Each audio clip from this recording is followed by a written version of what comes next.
एक ऐसा पहाड़ जो बरसों तक नक्सलियों की पनाहगाह बना रहा, एक ऐसा ऑपरेशन जो नक्सलवाद के सबसे खतरनाक चेहरे को खत्म करने के लिए चलाया गया था, और एक ऐसा मोर्चा जिसे देश की सबसे ताकतवर फोर्सेस ने 19 दिनों तक संभाले रखा।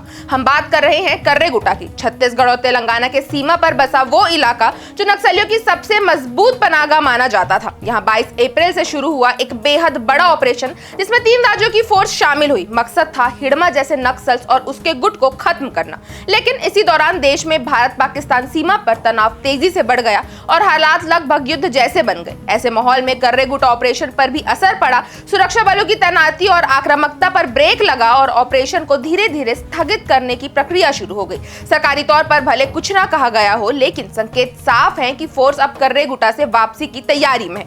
आज की इस रिपोर्ट में हम जानेंगे कि क्या हुआ कर्रेगुटा की पहाड़ियों पर, कैसे शुरू हुआ ये ऑपरेशन और क्यों बदली सरकार की रणनीति। तो वीडियो आखिरी तक जरूर देखें। नमस्कार दोस्तों, आप देख रहे हैं NH24/7 डिजिटल। मेरा नाम है सोनल। 22 अप्रैल को इस ऑपरेशन की शुरुआत हुई। खुफिया सूत्रों के मुताबिक हिडमा और उसके करीबी कमांडर्स दामोदर और देवा कर्रेगुटा की पहाड़ियों में छिपे हुए थे। फैसला हुआ कि पूरे इलाके को चारों तरफ से घेर लिया जाए। करीब 20,000 से ज्यादा जवानों को जंगल में उतारा गया। ये जवान cobra commando, STF, DRG, CRPF और बस्तर फाइटर्स जैसे यूनिट से थे। हर किसी को एक खास टास्क सौंपा गया था और अगले ही दिन यानी 23 अप्रैल को हेलीकॉप्टर से रसद सप्लाई शुरू हो गई। पानी, खाना, मेडिकल सपोर्ट, क्योंकि ये इलाका इतना दुर्गम था कि जमीन से पहुंचना लगभग नामुमकिन था। 24 अप्रैल को फोर्स की पहली सीधी भिड़ंत नक्सलियों से हुई। 3 महिला नक्सली मारी गई और ये मुठभेड़ संकेत था कि दुश्मन पहाड़ी में ही मौजूद है। लेकिन ये ऑपरेशन सिर्फ गोलियों की लड़ाई नहीं थी। 25 अप्रैल को गर्मी और डिहाइड्रेशन के चलते 40 से ज्यादा जवान बीमार पड़ गए, जिन्हें एयरलिफ्ट करके इलाज के लिए बाहर ले जाना पड़ा। इसके बावजूद फोर्स पीछे नहीं हटी।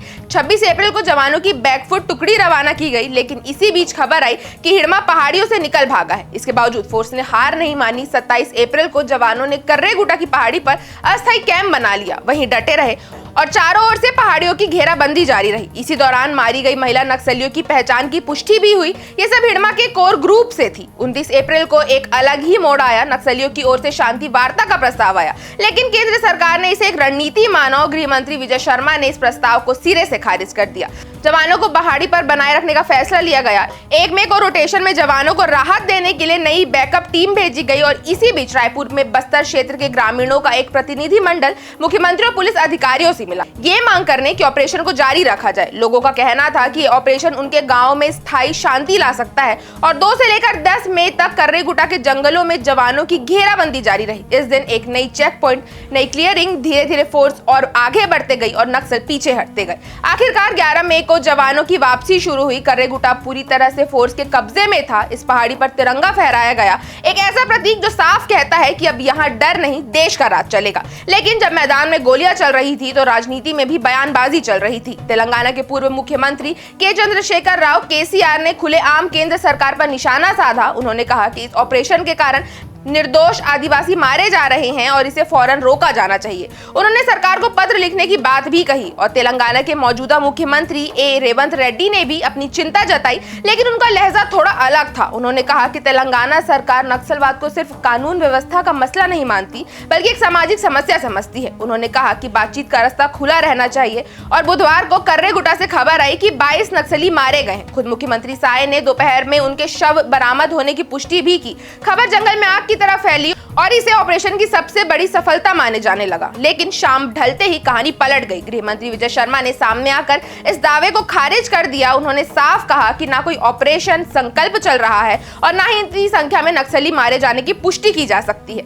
वहीं दूसरी ओर देश में भारत पाकिस्तान तनाव के चलते सुरक्षा फोकस सीमाओं पर शिफ्ट हुआ और कर्रेगुटा में चल रहे ऑपरेशन की आक्रामकता भी थोड़ी थमती नजर आई। इस बीच नक्सली प्रवक्ता जगन ने तेलुगु भाषा में एक प्रेस नोट भी जारी कर 6 महीने के युद्ध विराम की घोषणा की। नक्सलियों का कहना है कि वे बातचीत के लिए माहौल बनाना चाहते हैं और इसीलिए वे अपनी तरफ से संघर्ष रोक रहे हैं। अब सवाल यहाँ ये है कि क्या ये सच में शांति की पहल है या सिर्फ एक रणनीतिक चाल। फोर्स की रणनीति अब कर्रेगुटा में बने रहने की है और मानसून तक जवान अस्थायी कैंप में टिके रहेंगे ताकि नक्सली दोबारा पैर न जमा सके।